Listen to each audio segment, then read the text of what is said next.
Let's get it started.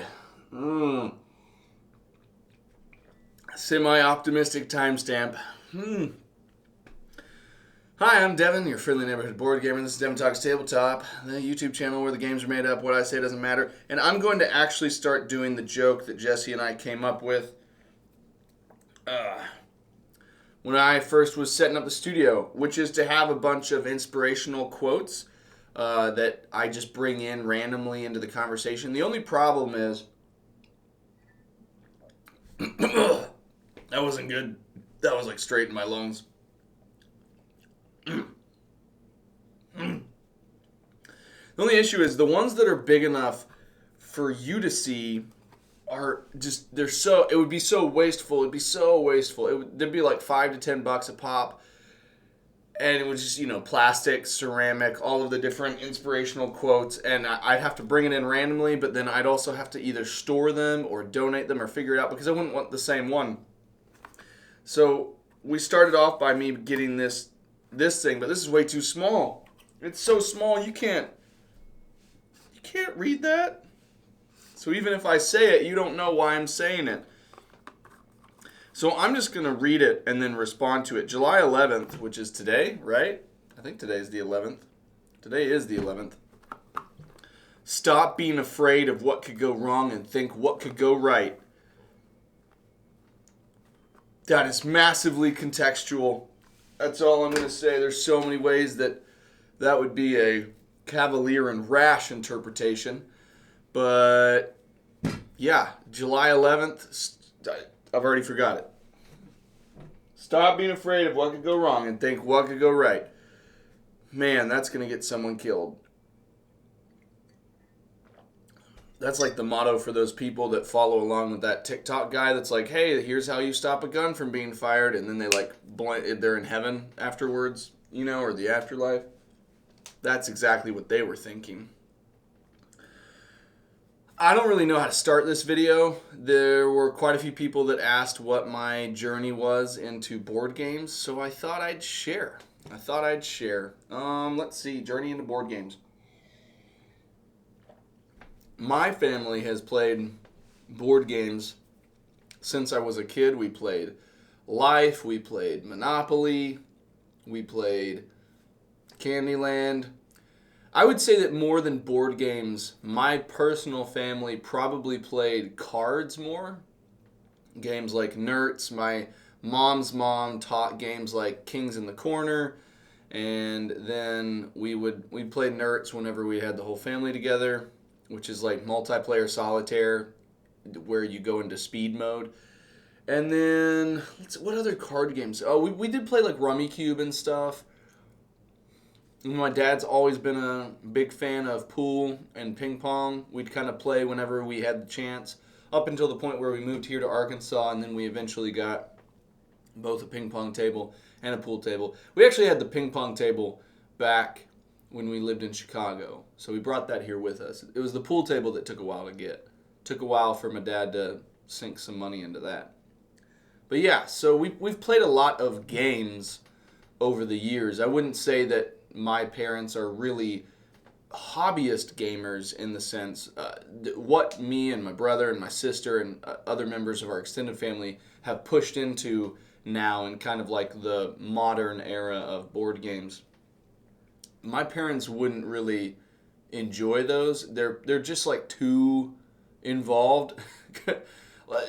For example, like when Amber was pregnant, and then also after she gave birth to Danny in Texas.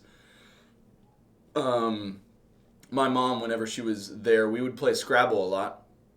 We'd play Scrabble for a couple hours, just me, my wife, and my mom. My mom enjoyed that, but when it gets to the evening, which is when Amber and I are able to do stuff because the kids are down, that's the point in the evening when my mother would not want to jump into a 2-hour heavy board game experience. That's just not really her cup of tea. But we've played a lot of games over the years, just me growing up with my family, my extended family. And my extended family is probably where there's been a core group of people that dipped into the heavier board games.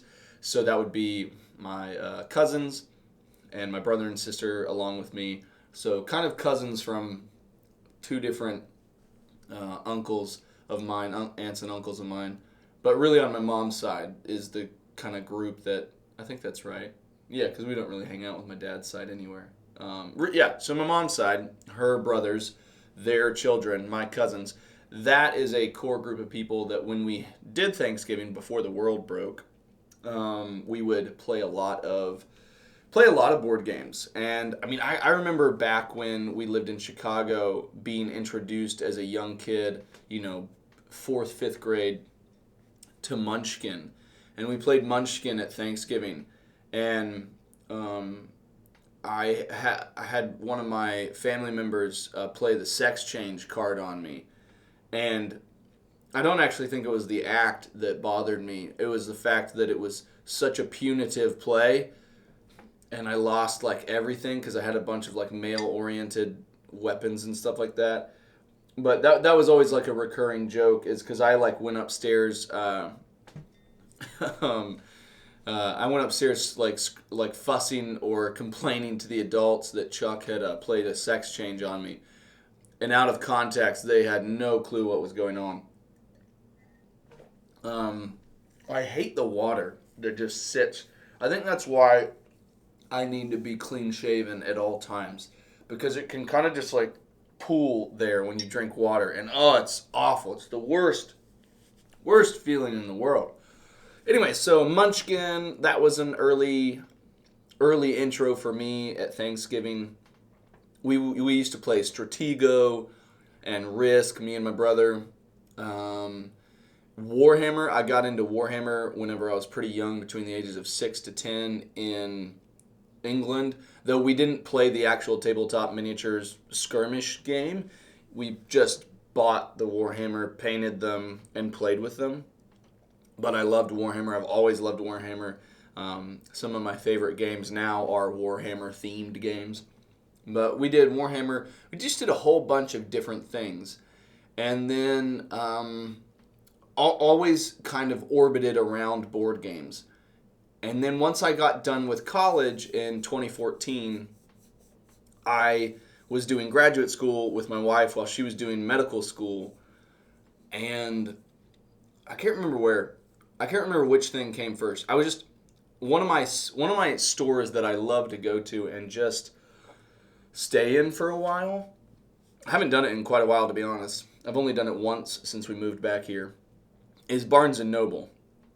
Absolutely love Barnes & Noble. Such a fun place to go. I like to just look at all the games. But also, once I was getting out of college, that was kind of alongside the resurgence of vinyl. And I bought myself eventually a record player with, vinyl LPs and stuff like that. So I have that still.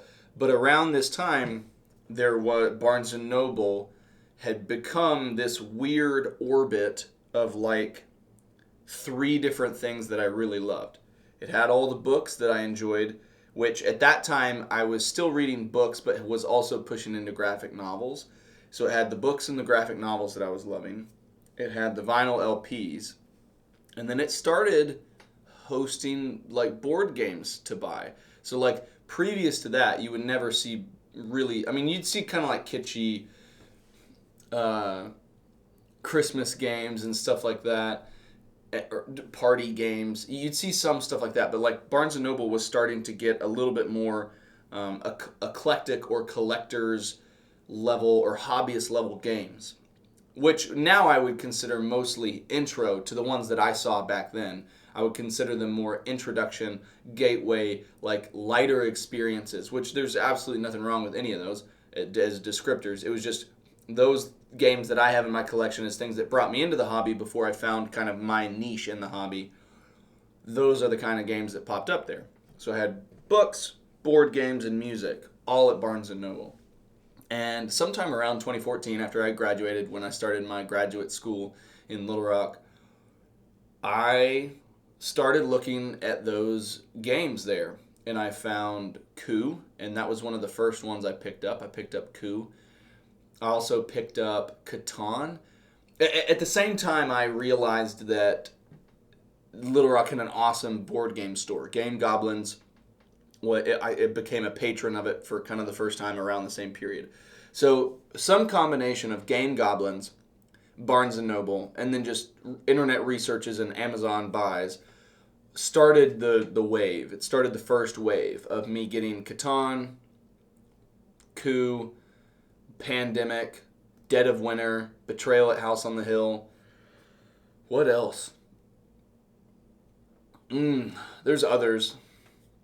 So many others that are gone now. A bunch of Catan expansions. Resistance. Lords of Waterdeep. Lords of Waterdeep was a big one. So I kind of got all of those intro games that were my intro games. And I still have Lords of Waterdeep. I still have Coup. I still have Dead of Winter, though I'm probably going to get rid of Dead of Winter. And I no longer have Pandemic. I no longer have Catan. I no longer have Betrayal at House on the Hill. I no longer have quite a few. I no longer have Resistance. There's quite a lot of games from that time period that I have like eased out of or gotten tired of for some reason. But those were the first wave of games that came in, and that kind of started. I would say that now I am obviously the most enmeshed out of my family in board games. And that's really when it started. I started becoming someone who knew more about board games because I was paying more attention to them. I was buying more of them and I was playing more of them. And then I started to become one of the people at our Thanksgivings that was bringing games with me and introducing them. I got Bloodborne the card game, which I still have, and quite a few others that I introduced at the time. Letters from Whitechapel, that was another. There were quite a lot of Fantasy Flight games that were in that first wave. Once I really dipped my toes in and started looking for stuff, playing stuff, and buying stuff. And let's see, yeah, so Thanksgivings immediately ratcheted up to a more heavier level of board game playing, and that was kind of like all day what we would do. We'd switch between different board games, and they would be denser and heavier than we used to. Like, Wingspan came out, we'd do that. We'd do Ticket to Ride, do a bunch of different ones that would slowly, Munchkin was this kind of, at its time, an outlier, strange party game that we just, a card game that we really enjoyed. But it was kind of like in isolation. And then things started to ramp up and ramp up and ramp up until there was just like this density of board games that we were playing. And then also I really just started to get into stuff. And I eventually found the groove of searching for some heavier stuff that I like. Forbidden Star is like my favorite game of all time. Is a game that I found at Game Goblins, and I remember this. I didn't know anything about it when I walked in, and I just got to the point where I kept reading the back of it, and it was Warhammer, a theme that I love. It seemed like a really cool space sci-fi strategy game, and I had been buying so much from Game Goblins that I had developed enough loyalty points or loyalty dollars, to where it drastically reduced what that game would cost me. So I ended up just kind of going on a whim and buying it. And that followed with, I introduced that to people from my church, to my brother and my cousin, to just anybody that would accept a 4 to 6 hour patch of their day taken up. And, before I had kids and the obligations of taking 4 to 6 hours on a weekend day was excessive. I played that one, really enjoyed that one. So I kind of jumped off. So between 2014 and 2017 were the 3 years I was spending on my master's degree, and my wife was finishing up the last 3 years of her medical degree. I just surged into the hobby in those 3 years and really got a lot of stuff that I was buying, playing, and checking out. And at that time, I'm nowhere near what I was now, where I have a bunch of games, but I have a bunch of games that I haven't even been able to play because of work, because of content creation, just because of the rate at which I've acquired games has exceeded the rate at which I'm playing games. And that was not the case back then. I would get a game, I'd learn it, and we'd play it. And that was I did that all the way up until I started reviewing games. Pretty much all the way up until I moved back here and went to a board game convention for the first time like last year. Gen Con last year is really when the rate of acquisition and the rate of play went massively out of balance. But 2014 to 2017, that was my graduate school time in Arkansas, and I jumped into the hobby. And then after that, we moved to Texas to do my wife's medical residency. And this is where the next phase starts to happen. And so I was continuing to get into board games, but I was probably in a lull period where I didn't buy a ton, at least that I recall. I didn't buy a ton because I was teaching full time. In the 3 years that we were there, I did 2 years of public school teaching, 7th grade and then 6th grade. And I did that for 2 full years. And then in the last 6 months or so of my second year, my daughter was born. Danny was born. And we kind of came to the conclusion, I was burnt out. I wanted to retire from teaching after 2 years. Whole other story. I wanted to be done, and I wanted to try to figure out something that I wanted to do creatively for myself, professionally. I wanted to find something else. And then also, that would be convenient in the sense that I could stay home with Danny and we wouldn't have to pay for childcare, and the family that we had coming in could come in whenever, they wanted to visit, but they wouldn't need to be there for the sake of watching our kid. So my third year of my time in Texas, the last year that we were there, I quit my job and I started writing freelance for a couple of different websites. Number one was Game Tyrant, Game Tyrant, which is a sister site to a site called Geek Tyrant, which is one I was familiar with. I was familiar with Geek Tyrant. Back when I was in college, Geek Tyrant used to be this place that I would go to for pop culture news about board games, video games, movies, music, all that kind of stuff. Game Tyrant is a much smaller, much more lightly run website that only has a few people. It wasn't a paid position, and it was just kind of like I reached out, cold emailed them and was like, hey, I have a master's degree in writing. I love games. I would like to write for you. And so I started off writing for them video games, not board games. And so I was doing video game content for them and also trying to do as much daily news as I can throughout the week. And then on the flip side of that, on the flip side of that, I was also writing for The Gamer, which is mainly a list-based website. It has some people that are, have risen above the masses to do article-based writing, but they're like bread and butter is like list-based, 10 reasons this, top 10 this, blah, blah, blah, blah, blah. And that site functions off of like a per article pay. So, but you have to get the articles approved. So the only way to grind and actually make any amount of money is to write a ton of lists, but you also have to get all those lists approved. And they also want everything to kind of be in the current zeitgeist. So like if Legends of Zelda comes out, Breath of the Wild. If Breath of the Wild comes out and you're like, okay, I'm going to buy this game, which is $60. I just bought a $60 game. And you're like, I need this game to pay for itself.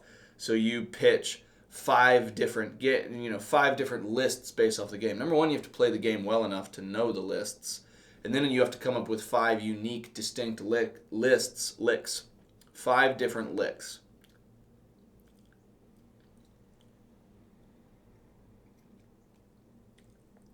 There you go. 5 different licks. Nobody needed to see that. So you could get 5 distinct lists. Say 4 of them got approved. Cool. You just made yourself a cool $60, which paid for the game and nothing else. And definitely not the time you took to write that. So it was a okay experience that I pretty quickly was like, because I tried to come up with stuff based off of what I was interested in, not based off of the fact that, Metal Gear Solid 34 was trending. And I hardly ever got anything approved. And so it took so much time for so little reward that I eventually stopped doing that and invested in Game Tyrant. Even though I wasn't getting paid for Game Tyrant, I had so much more creative and optional freedom for what I was writing that I pushed into that. And so I started working with Game Tyrant, and then after a while I realized that in the older posts on their page, they had board game content. So I kind of reached out to the head of the website, and I was like, hey, you did board game stuff, you're not doing it anymore. Is it okay if I resurrect that? And they're like, yeah, that's fine. You would need to lead that, though. None of us are going to do that. And I was like, okay, fine. And this is the phase where I started reaching out for reviews. I started doing some board game news, but I also would reach out to publishers for reviews. The very first game I ever got sent for review was Set a Watch from Mike Nade and Rock Manor Games. So I have a soft spot in my heart for that game and for Mike. He's an awesome guy. Gave me a chance, and that was the first board game I ever got in for review. After that, I started to develop a relationship with Burnt Island Games. That's actually one of the ways in which I met Alex when I was playing Into Deep live on a live play that I did with them. And then another one was Chip 3 Games. I reached out and was like, hey, Too Many Bones looks cool. And they were like, it does look cool. It's also really expensive and we don't know you, which is totally fair. And so they were like, how about this? We'll send it to you for like half off. And I was like, deal. I will do that. And so then I did the content on it, and they were like, hey, you did the content on it. We appreciate that. So then when Cloudspire came out, they were like, you know what? We're doing a new printing. We'll send you the old game, and then if you like it, you can, cover it, and then also you can buy the update pack if you ever want to. So then I did Cloudspire, and I reviewed that. But I didn't have to pay for that one. They sent me the older first printing. And then I ended up paying for the update pack later because I liked the game a lot. And so then I did that, and then, got to the point where Burn Cycle came out, and they sent that to me, questions asked, which I really appreciated. And so I've just been slowly, from that point, building relationships with people. And that's probably what I prioritized most, is less the growth and more the building relationships with people. Because that is why I like to play board games. I like the people that I play with. I have gotten into doing some solo gaming, but for me, if I could pick between solo gaming and playing with 2 or 3 of my good friends, I'm almost always going to pick 2 or 3 of my good friends, unless I'm just really tired and I want to recharge by myself. But yeah, so let's see, 2019. So it was the summer of 2019 when my daughter was 6 months old that I quit my teaching job, and then I started to push into this. And it was probably 4 to 6 months into it where I started to do board game focused content. So probably closer to about 2020, which means I have been doing board game only content for about 2.5 years now. Yeah. And we moved back to Arkansas, and we've been here for 2.5 years. No, just 2 years. We've just been here 2 years. Yeah, because we moved back in the summer of 2020, and now it's the summer of 2022. So we've been here 2 years, and this whole time I've been just working on board game stuff. For quite a while, I just wrote the blog on Jesse's channel, and that came about because I was doing demos for board games, and then I pushed into some live plays, and I did the live play of Into Deep, and Alex was on that, and I met Alex, and he and I kind of hit it off on the stream. And then there was another one. It was the demo. We did 2 different demos where we met up with each other. We did the demo for Burn Cycle back when Shannon Wedge was showing it to everybody before the campaign. And then we also did Creature Comforts with Kids Table Board Gaming, which is the kid imprint or the family imprint of Burnt Island Games. So we met up on those 2 demos, and we did the live play of Into Deep. And after that point, Alex liked me enough to where he said, hey, we're doing a live play of Feed the Kraken. We could use an extra player. So I did that with him. And we might have done 1 or 2 other things together, but at a certain point I was like, hey, Alex, I like you. Let's be friends. And do you want someone else to help? And he said, hey, I'm kind of doing this solo, but Jesse is looking to make Quackalope a bigger thing. And so he put us in touch. And I started writing the blog for Quackalope. So if you see, there's a period of time for 6 months to a year or something like that where almost daily content was up on the Quackalope blog, and I was putting out, game previews or reviews, first impressions, news pieces that interested me, commentary, lists, different kind of stuff. I just wrote a bunch of different stuff kind of based off of my experience doing writing for Game Tyrant and for The Gamer. I started doing it for the blog. And then after a while, that was back when Jan was there, and he needed help with the podcast. So I was doing the website, and I was writing on the blog, and then Jan needed some help doing podcast editing to kind of help take a little bit off of his plate. And so then I started editing the podcast. So I learned how to set up, streamline, edit the audio, all that kind of stuff. And I would also sometimes be on the podcast. And so I was on the podcast. I edited the podcast. That was kind of probably the first team exposure that some people had to me being on Quackalope, was listening to the Quackalope podcast and hearing me on there. Because I did some with Jan. I did some with Jan and Will.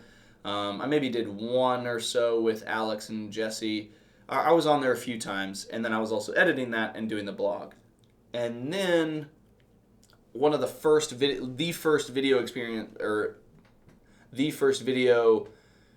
appearance that I had on Quackalope was I did a Bloodborne TTS play with Jesse, and then Nat from the Discord community, and then also Sean Markham, who knew Jesse back when he was in Kentucky. And this was before Jesse moved to Maryland or before Jesse moved to Cleveland. And so, yeah, let's see. I did the podcast. Ooh, good old yawn. That's what the people want to see.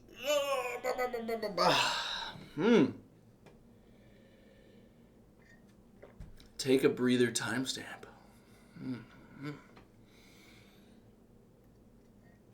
I just should not have gum in my mouth. I'm going to put it right there. I'm going to let it sit right there. And I'll get it later. Just sit on the inside of that cup. Get out of the way. That's better. Yeah, so I did Bloodborne. And then after a while, I kind of got to the point where I was like, hey, I want to hang out with you guys. So I messaged Alex and I was like, I would like to come visit you. It was actually a standing offer from him. And I think he was bluffing me, to be honest. I was like, hey, we should come hang out and play games sometime. And he said, if you fly up to Cleveland and play games, the door's open. And I do think to some degree he was bluffing. And then I just needed to get out of the house and to do something fun. And so I was like, Amber, can I fly up to Cleveland using our miles? And she said yes, because she's awesome. And so I did that. And I flew up there. And that preceded 2 or 3 additional visits over the course of a year. I flew up in April one year, and then like August one year, and then maybe March another year. So it was like 3 times in the space of a year I flew up there. And slowly I was getting to the point where Jesse was becoming more and more interested in trying to expand what he was doing and having help, not just with writing on the blog, which wasn't really, like, the blog never really generated anything for him in terms of traffic or other stuff. So I was doing work, but the work wasn't really getting any results. And so he was much more interested in saying, hey, you're an effective writer and communicator. Do you want to help manage communications for me while we're trying to build this? And pretty soon after he decided to take me on for that, then Shira was there as well, and she was helping him build out the channel. And it has slowly grown from there. I mean, since then, I go up monthly right now, and we'll see how long that is sustainable, but we're going to keep trying to see how long it grows. West is here on the team now. We're about to bring on an editor, and we are just trying to see how things grow. And, since then I have shifted away from doing writing on the website to managing communications to also being a member of the production team and doing videos whenever I'm up, prepping games that need to be done, coordinating with publishers, all of that kind of stuff. And in addition, I've been doing this. I started this channel, I had like a false start back in last summer-ish. I had long hair. I did 3 videos, and I hated how they looked. They were awful and bad light. even worse than the early stages of what the videos that you can see. They were really, really bad. I only did like 3 of them. They were also so awkward. I was very uncomfortable on camera. But it was after one of the visits that I went up to Cleveland, and I filmed a couple videos with Jesse and Alex, and I enjoyed it. And I was like, I want to do this. I want to try this. I want to figure this out. And so I went home and I did it, and it was bad. It was bad. Those videos are deleted. They no longer exist on YouTube. However, it was enjoyable to film and create. It just I didn't have the setup that made sense for me. I couldn't figure out the editing platform. I couldn't figure out a lot of stuff. And then this last December, I decided to try again. But I was given this iPhone from my cousins. I had a Google Pixel 5, and they were so annoyed with having to not be able to text me on their laptops because they run Apple everything. It drove them insane to the point where they bought me this phone. And this is the iPhone 12, I think. And I realized, hey, the camera on the back of this is not actually that bad. It's a pretty good camera for a phone. And then I came across a vlog kit at Best Buy that was very, very minor. It had a small tripod. I'm looking at it because part of it is on that tripod right there from when I did that channel update video. And so it had the bit that holds the phone. And the main thing it had that I liked was it had a Rode mic. It had a plug-in mic, which is over in the closet right now inside the box. But it had a mic that attached to the phone, which enabled me to do better audio. And that was kind of the clincher for me. I was like, I can have an improvement in the video portion, but if the audio sucks, people are not going to want to watch it. So I was like, I need to at least get a decent mic set up, and that worked. And so in December, I realized I could edit on my phone. And then I found that there was a program called LumaFusion, which I downloaded on my phone. And then I eventually also got a program called Filmic Pro, to where I went into that instead of into the camera mode of my camera. And then I also found Bruce Free, I think it's Bruce Free, which is how I cleaned up my audio a little bit back in the day. So I started filming on this. That was back in December. And those videos are all still up. The very first video I did was talking about Black Sonata, which I had just played as a solo game. And it must have been a Sunday, because I'm in a button-up. Maybe we had gone out to dinner or something. I can't tell, but I don't wear button-ups very often. But I was in a button-up shirt, and I was in my dining room with the glorious sun painting behind it.